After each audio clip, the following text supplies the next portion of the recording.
Alright, it's been a wild start to the day. For those watching on YouTube, you've just missed me sprint off camera to turn off my smoke alarm. I've been running around, shit's going on, ICYFAR commands weren't updated, people in chat are going crazy. We've got a 2-minute delay on the stream, so people can't interact, and it's kind of like babysitting a bunch of the neediest children you've ever seen, because they're all like, Dad, Dad, Dad, Dad, look at me, Dad. And I'm like, well, I actually don't hear these messages for 2 minutes. It's like I'm up in the space station or something, and there's like delay because I'm too far away. I'm on a fucking trip to Mars or something. And people are losing their minds in chat. There's nuke emotes going everywhere. There's crazy things happening. You know what's not crazy though, is that we got replays here, and this one down here, I've just been informed, this is Eon Blue. This is the guy who used to sort the replays for ICYFAR. He has been replaced by the amazing Fluxior. So a big shout out to Fluxior for sorting the replays every week. Anyone who wants to, you know, be like, why didn't I get in, Fluxior? The answer is because your replay was shit. You don't need to ask him. It just wasn't good enough. Send another one in. We only pick at most 5, usually 3 or 4 each week, and go from there. So, of course, this was the You're Playing the Game Wrong challenge, where players had to use a strategy from a different matchup and try to make it work. So, obviously, this is a PvP. We've got Izimba Mindblowing up against Eon Blue, aka Twisted Fate down here. And you can see Eon Blue's just doing the standard PvZ build. He's scouted after a gateway. He's going Nexus into core. I wonder how far he takes this. Is it just the opening, or is he actually going to do like a 7 glaive adept pressure or something, or like Oracle harass into Arc on drop? I mean, there's always a chance. Mind-blowing is not scouting. Most people play within a rather strict set of conditions in this matchup. And there are players, Rotterdam, one of the best PvP players out there, like especially compared to his other matchups, like insanely good PvP player, very rarely scouts in this matchup. Until his adepts go across or anything like that, right? So he you know, sometimes players don't get warning, and they can actually get countered by someone just being a friggin' madman and playing a PvZ build. So Mindblowing is gonna come in and scout this. We will see exactly how that one goes. Guys, we're gonna turn off the audio of the alerts. Sorry about that, there we go. And I guess I got to announce next week's topic. For those of you who want to get replays cast in next week's show, guess what? The challenge is offshore accounts. You shouldn't pay tax because that would involve contributing to society. Fuck that. You all need to go and try and hide your income from the tax office. So get out there on the ladder and hide as many expansions as you can, and kick some ass.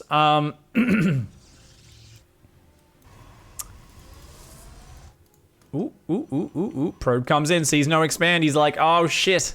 I'm up against a 1 base. Oh, is he gonna get it? Ooh, is that 4 gateways? And whoa, and a really late robo. What the fuck is this build from Mindblowing? There's like no forward pylon or anything. It's just like defensive 4-gate and a robo. Whoa. Wait. So it's just gonna be a prism 4-gate all in, but it's like mega delayed. Okay, guys, like there is seeing an expand from your opponent and trying to kill them, but you need to proxy your tech structure or it hits way too late. That being said, Eon Blue is shit at Protoss. So remember, guys, he could throw the game. He rushed 2 shield batteries, which he didn't need because he was up against a sentry. He does have a good Stalker count, but his Robo's not that fast, and Cybercore and 1 gateway exposed at the front. Yeah, desperately needs to get more gateways up. He's got 34 probes. This is a 10 probe advantage. So Eon Blue really, after seeing he's up against the 1 base, he really needs to stop probing at this point and just get lots of gateways. And he's doing it. He's getting lots of gateways and a robo there. If he can chrono an Immortal out, he might be good. If we've got a Warp Prism coming across, we do 6 Stalkers, 3 Sentries, and a Warp Prism.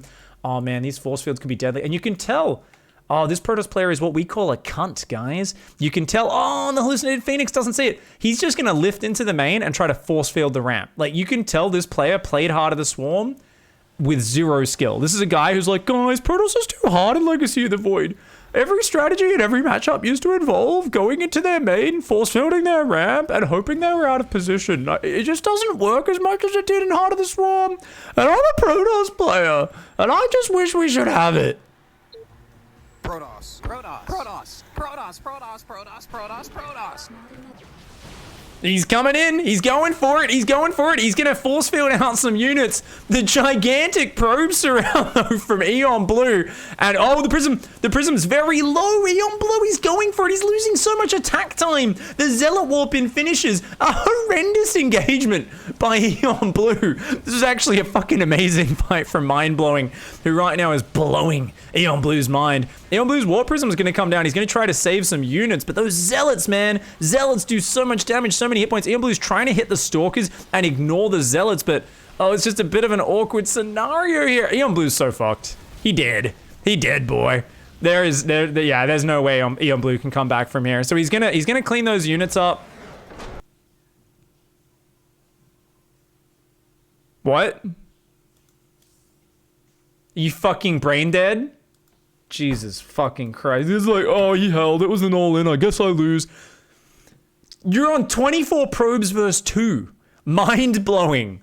This guy, what is he, taking a fucking drill hammer to his fucking own brain? Seriously.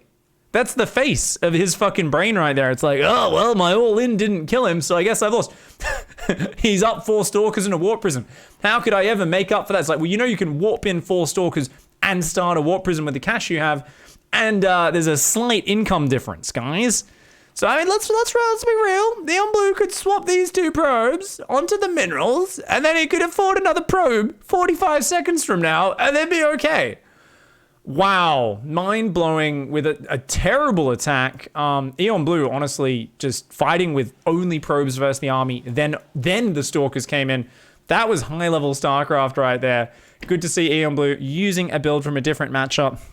And to be fair, he actually did, I think, experience what a lot of Zergs in Heart of the Swarm have experienced, which is literally you're just like, fucking Protoss, Protoss, Protoss, Protoss! You know, you hear Artosis's thoughts of Protoss from Brood War there, where he thinks they are a very challenging strategic race that definitely aren't just about building units and trying to headbutt into your opponent like a fucking moron.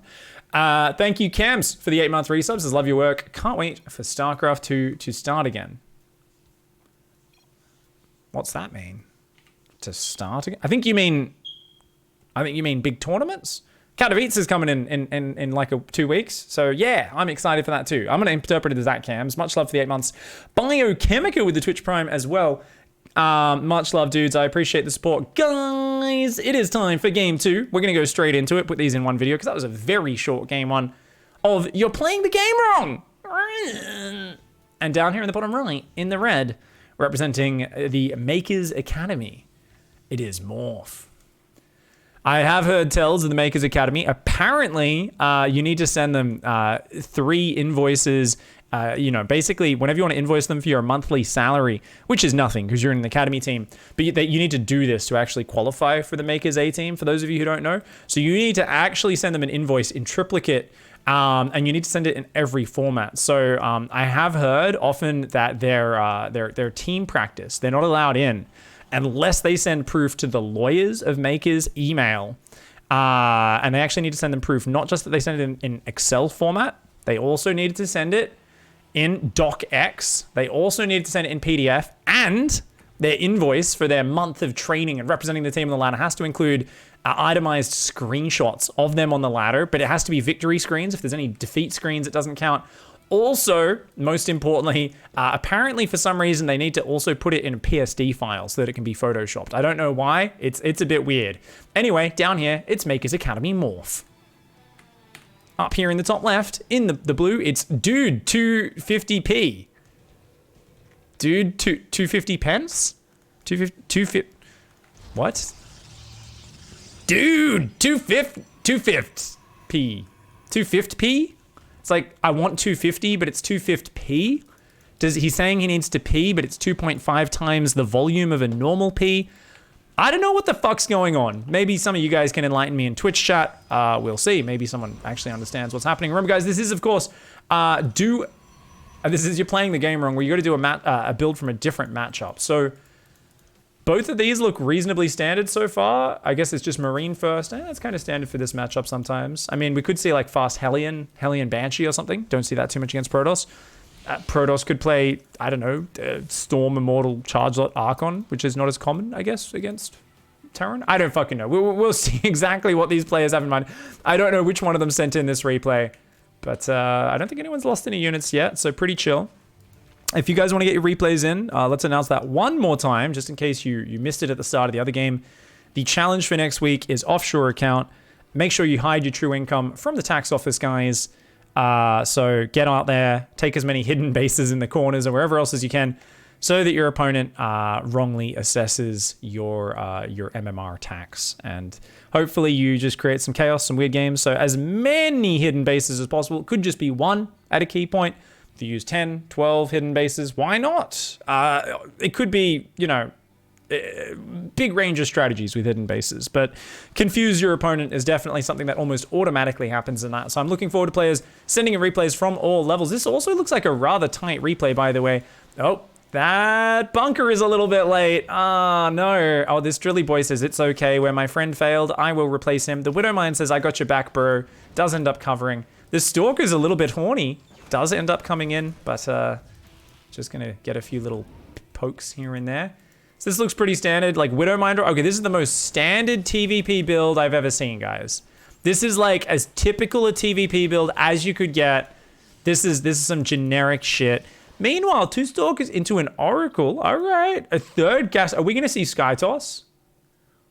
A couple Stalkers and then just go Sky Toss? Because that's very fast 4th gas, guys. You don't play Sky Toss against Terran. A lot of Terran players out there, they always go, oh man, how do I beat mass Void Rays? How do I beat carriers? And I know I want to break this to you guys. I know we have a lot of people who watch who don't play, but they like to watch, or they play very little, or they haven't played in a long time. There's a lot of people who do play, but hang out in the Bronze to Gold League. So, I mean, I'm not trying to have a go at you guys, but basically if you're an experienced player and you hear a Terran player complaining about not being able to beat Sky Toss, you kind of know they don't know how to build Marines and attack move them after stimming with some upgrades. So it's always an interesting one when you're trying to give advice to a Terran player, because you're like, oh, you know, your basic unit crushes every air unit, right? Until they add like Storm and fucking a billion cannons and batteries to it, right? And people are like, well, but he had a billion cannons and batteries. You're like, well, you fucked up because you let him do whatever the fuck he wanted. Anyways, ooh, nice Widowmine does take out that Widowmine, not so good. The medevac does go down. That Oracle, man, that got a lot of kills as well. Did that Oracle? It decided to die to the Marines there, but it got 5 kills versus just 1 from the mines, and it wasted a ton of mining time. It's now 42 probes versus 26 SCVs. Great economic advantage here for the Protoss player. Of course, it is a very late 3rd base for the Protoss, though, who's now going a Forge and a Gateway. Yeah, this is Sky Toss. Fleet Beacon, yeah, Fleet Beacon, +1, a Chad Ray's on the way. We've already got 1 Chad Ray coming across the map here. The first Chad is going to come in the base. Now, it's always tempting to stay and try to kill 4 or 5 SCVs with a Void Ray, but you should always like kill 1 or 2 and then leave. Wait, what the fuck is he doing? What is he?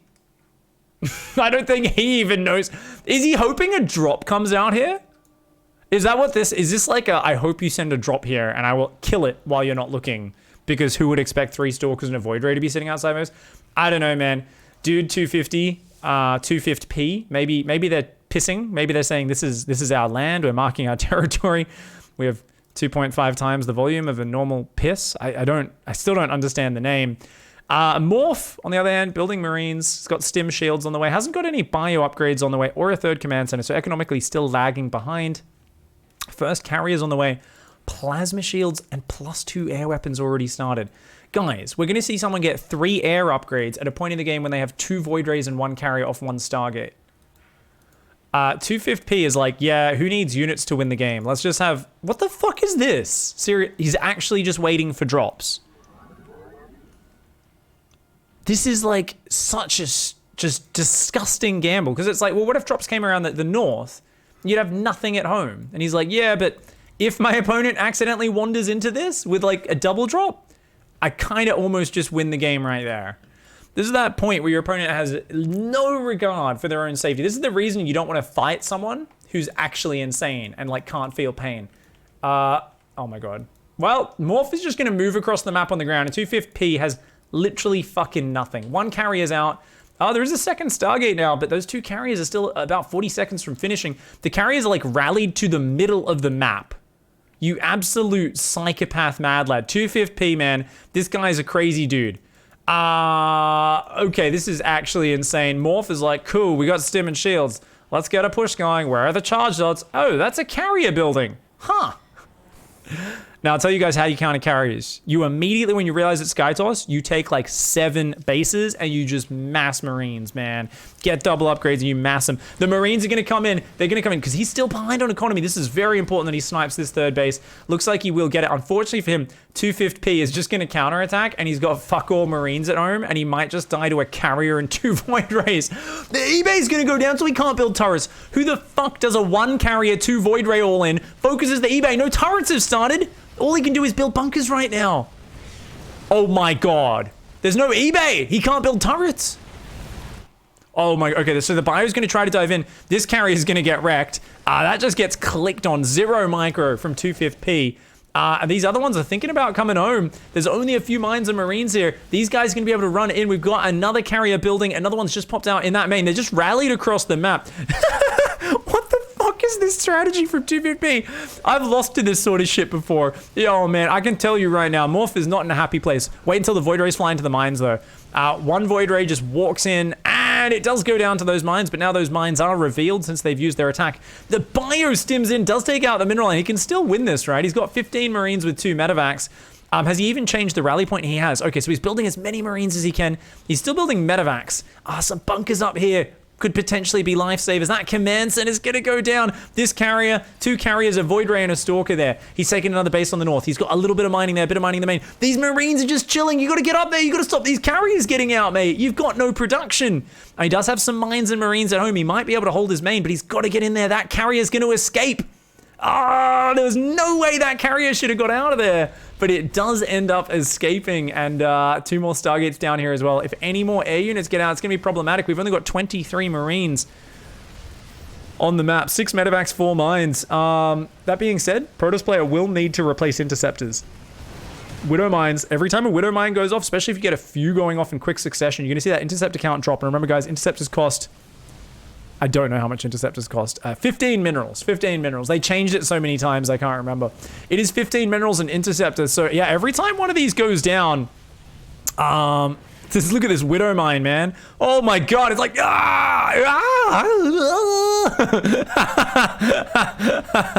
Just shoot. Just fire. The Widow mine finally stops choking and does decide to shoot. Meanwhile, where's the bite? Oh, we're trying to drop home? Okay, a few Marines get in that mineral line. They're doing a great job. Other Marines are coming home. There's not that many Marines. There's 1 turret and a little pack of Marines here. They're all going to try and come home. I think they're going to have to fight the interceptors, not the carriers. If they run deep... No! The Marines are coming in. Oh, no, but they're not even in a ball. And they're trying to click on the carrier. That's not the way you want to do this. No.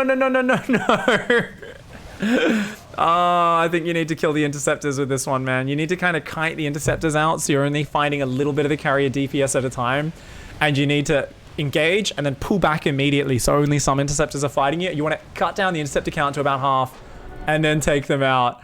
But Morph, you know, I mean, I think he could have base traded maybe as well. 250p, who showed some insane skills here at 78 APM. You know, Morph there had triple the APM. Like literally triple. And unfortunately, what a layout of bullcocks.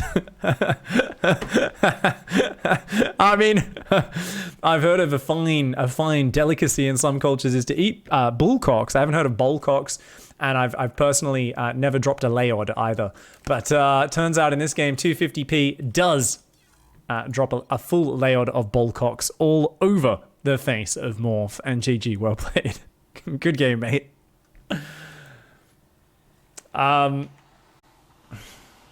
What a load of bullcocks.